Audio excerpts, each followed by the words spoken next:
Pada kesempatan kali ini saya akan menjelaskan tentang qiraat. Untuk qiraat sendiri, pengertian dari qiraat adalah bentuk jamak dari kata qiraah dan berasal dari kata qara'a yaqra'u qira'atan.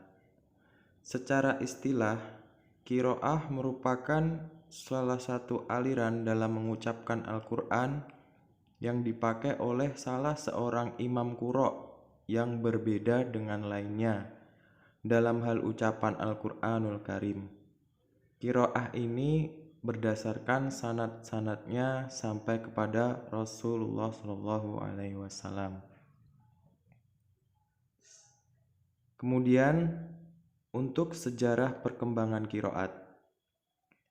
Periode qura' yang mengajarkan bacaan Al-Quran kepada orang-orang menurut cara mereka masing-masing adalah dengan standar dari masa sahabat yang mulia. Periodisasi qura' adalah sejak zaman sahabat sampai dengan masa tabi'in. Orang-orang yang menguasai Al-Quran adalah orang yang menerimanya dari orang-orang yang dipercaya dan dengan imam demi imam yang akhirnya berasal dari Nabi. Sedangkan mushaf-mushaf tersebut tidaklah bertitik, berbaris dan juga bentuk kalimat di dalamnya mempunyai beberapa kemungkinan berbagai bacaan. Kalau tidak, maka kalimat tersebut harus ditulis pada mushaf dengan satu wajah yang lain dan begitulah seterusnya. Ketika mengirimkan mushaf ke penjuru kota, Khalifah Utsman radhiyallahu anha juga mengirimkan sahabat yang memiliki cara membaca tersendiri dengan masing-masing mushaf yang diturunkan setelah para sahabat berpencar ke seluruh daerah dengan bacaan yang berbeda itu. Para tabi'in mengikuti mereka dalam hal bacaan yang dibawa oleh para sahabat tersebut.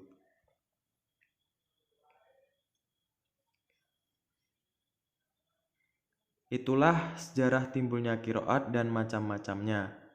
Sekalipun ada perbedaan, itu hanya berkisar pada hal-hal yang ringan dibanding dengan jumlah yang disepakatinya, sebagaimana dimaklumi, dan perbedaan ini masih dalam batasan-batasan huruf sab'ah di mana Al-Quran diturunkan dari Allah. Orang yang pertama menyusunnya adalah Abi Ubaid Al-Qasim Ibnu Salam, Abu Hatim As-Sajistani, Abi Ja'far At-Tabari, dan Ismail Al-Qadi. Qiraat dibukukan pada akhir abad ketiga Hijriah di Baghdad. Usaha Imam Mujahid Ibnu Ahmad Ibnu Musa Ibnu Abbas. Beliau membukukan qiraat yang 7 hanya saja mencantumkan nama Al-Kisai dan tidak menyebut nama Yakub. Langkah-langkahnya, ia berpegang keras pada pendiriannya untuk mengambil dari orang yang debit atau teliti, amanah, terpercaya. Selama hidupnya ia berkecimpung dalam qiraat dan ada kesepakatan pendapat untuk dan menerima qiraat darinya. Kemudian syarat-syarat qiraat yang dapat diterima. Para ulama qiraat membuat syarat-syarat bagi qiraat yang dapat diterima untuk membedakan antara yang benar dan qiraat yang aneh atau syadzah. Para ulama membuat 3 syarat bagi qiraat yang benar. Di antaranya yaitu yang pertama, qiraat itu sesuai dengan bahasa Arab sekalipun menurut satu versi. Kedua, qiraat itu sesuai dengan salah satu mushaf Utsmani sekalipun secara potensial. Dan yang ketiga, bahwa sahih sanadnya baik diriwayatkan dari imam qiraat yang 7 dan yang 10 maupun dari imam-imam yang diterima selain mereka. Setiap qiraat yang memenuhi kriteria di atas adalah qiraat yang benar, yang tidak boleh ditolak dan harus diterima. Namun bila kurang dari ketiga syarat di atas disebut qiraat yang syadzah. atau kiroat yang aneh. Ibnu al-Juzuri berpendapat bahwa syarat-syarat tersebut harus ada dalam sebuah kiroah. Menurutnya, jika ketiga syarat itu terpenuhi dalam sebuah kiroah tersebut dianggap mutawatir, benar dan sesuai dengan 7 qori. Jika hanya syarat yang pertama dan ketiga yang terdapat dalam sebuah kiroah tanpa adanya kecocokan dengan penulisan Al-Quran, kiroah tersebut dianggap kiroah syadzah.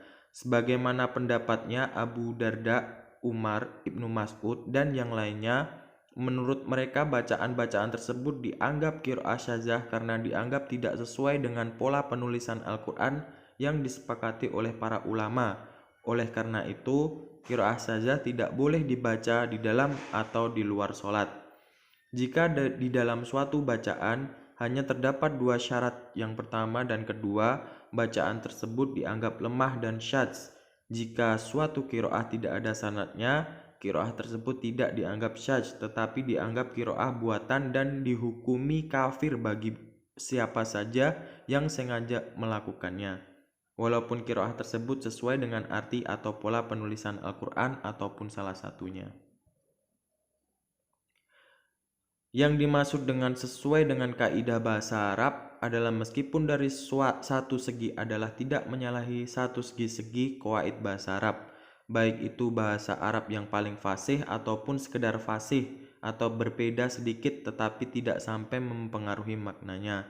Tetapi lebih dijadikan pegangan adalah kiroah yang telah terkenal dan tersebar luas dan diterima oleh para imam dengan sanad yang sahih. Karena jika nahwu yang dijadikan pegangan, tentu kiroat yang mutawatir akan berkurang jumlahnya. Ad-Dani berkata, para imam qurra itu tidak berpegang sedikit pun dari huruf-huruf Al-Quran pada apa yang masyhur dalam bahasa dan yang terkenal dari kiroah kaidah nahwu. Tetapi mereka bersandar teguh pada atsar dan yang paling benar adalah nakal serta riwayat. Terdapat sedikit perbedaan di kalangan ulama masalah sanad. Sebagian mengatakan cukup dengan sahih saja, sebagian lain mensyaratkan harus mutawatir. Maki bin Abi Thalib berkata, kiroah sahihah adalah kiroah yang sahih sanadnya sampai kepada Nabi SAW, memenuhi segi bahasa Arab dan sesuai dengan